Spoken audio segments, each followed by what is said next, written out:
ومرحبا بكم في فيديو جديد على قناة التقنية بعيون عربية.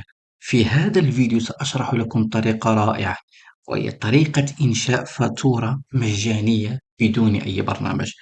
أحيانا يطلب منك العميل الخاص بك في أي مجال تشتغل فيه، يطلب منك فاتورة، فأحيانا تفكر أن تحمل برنامج أو برنامج مدفوع أو تحتاج برامج غالية. الآن في هذا الفيديو سأشرح لك طريقة تصميم هذه الفاتورة وتحميلها بصيغة PDF وطباعتها وإعطائها للزبون وأنت مرتاح وبشعار، وبإمكانك أن تضع عليها شعار أو لوجو شركتك أو مشروعك.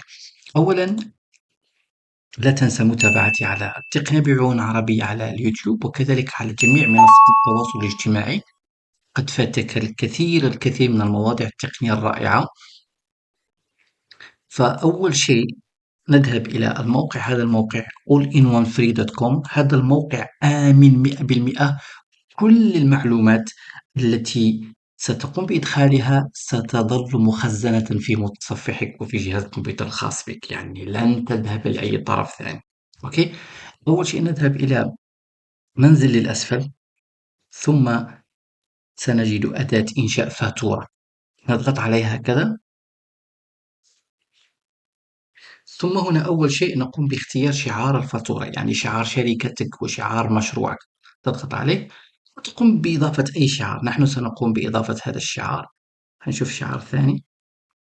هذا الشعار مثلا سلو موشن، كتجربة أنتم كما تشاهدون يظهر على الفاتورة. ثم نكتب هنا اسم الشركة، مثلا والله شركة محمد لصيانة الهاتف مثلا، أو محل صيانة، أو لا محل صيانة، محل صيانة الهاتف مع أي هاتف. أوكي. هنا نضع الإيميل مثلا، بوضع الإيميل الخاص بنا مثلا. نكتب مثلا بن، خلينا نكتب info مثلا all in one free.com. أنتم كما تشاهدون أي معلومة تقوم بإدخالها تظهر لنا مباشرة. ثم هنا نقوم بإدخال رقم الهاتف، تضع رقم هاتفك، ثم ننزل أسفل بإمكانك أن تكتب رقم الفاتورة، أو ممكن تحذفها أو ممكن تتركها لأن هي تشتغل بشكل أوتوماتيكي.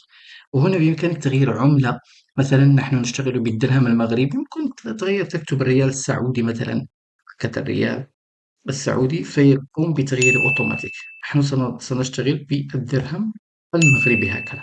ثم هنا تختار تاريخ الإصدار وتاريخ الاستحقاق، يعني متى صدرت هذه الفاتورة ومتى ستعطيها للزبون.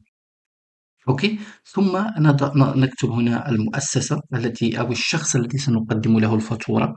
أوكي. مثلا آه، زبون محمد، هاتف مثلا سامسونج أو الشركة على حسب. ثم هنا ممكن تدخل الإيميل أو بإمكانك تحذف الإيميل. أوكي. بإمكانك تكتب إيميله أو رقمه أو أي شيء، مثلا 06، أي رقم، مثلا رقم الهاتف الخاص به أو الإيميل.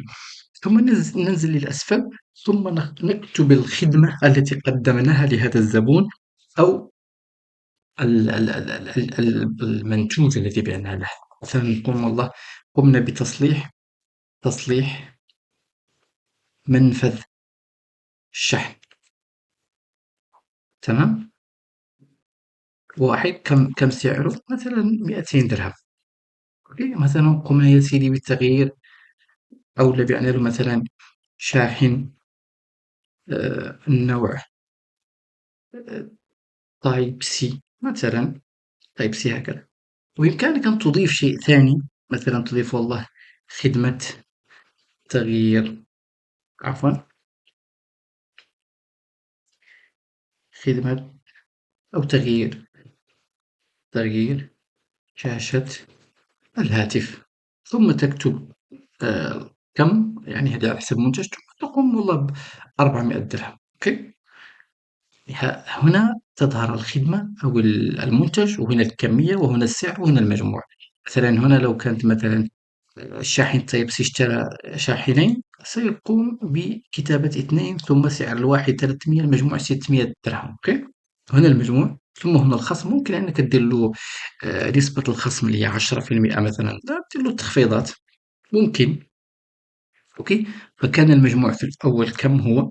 1440 درهم، 1440 درهم. ممكن تضع هنا الخصم 10%. هنا الضريبة إذا عندك ضع الضريبة، إذا ليست عندك فاكتب صفر. أوكي، وهنا تكتب شكرا لتعاملكم معنا، يرجى السداد داخل أجل 15 يوم، أو شكرا لتعاملكم، وخلاص هكذا. بطريقة صراحة سهلة وبسيطة جدا يعني طريقة سهلة لإنشاء هذه الفاتورة، وفي موقع آمن، تظهر بشكل احترافي. أنتم حتى إذا لم تعرف تستخدم هذه، هنا يشرح لك طريقة تصميم الفاتورة. ثم هنا في الأخير تضغط على تحميل الفاتورة PDF، فيقوم بتحميلها. يقول لك أين سأنزل هذه الفاتورة. قم هنا بكتابة تخزينها، أو بكتابة اسم الفاتورة محمد مثلا سامسونج هكذا مثلا، ثم تضغط على سيف. أوكي، تمام، وهي الفاتورة جاهزة 100%. كل شيء تمام. الإيميل، رقم الفاتورة، هنا الاسم لا يهم، لكن سيتم تغييره وسيتم إصلاح هذه المشكلة. محل صيانة الهاتف ورقم الموبايل. الفاتورة رائعة جدا، وعليك إلا طباعة الفاتورة هكذا. تقوم بطباعة الفاتورة وإعطائها لزبونك. يعني شيء رائع، ولا تحتاج برامج كثيرة وغالية واشتراكات سنوية وشهرية، هذا مجانا والأمور طيبة. إذا أعجبك المقطع شاركه مع أصحابك وأحبابك، وأي واحد يحتاج هذا الموقع وهذه الخدمة. وتابعنا، فقد فاتك الكثير من المواضيع التقنية الرائعة ومواضيع التسويق والذكاء الاصطناعي. وتابعنا على جميع منصات التواصل الاجتماعي. إلى هذا الحين، سلام الله عليكم.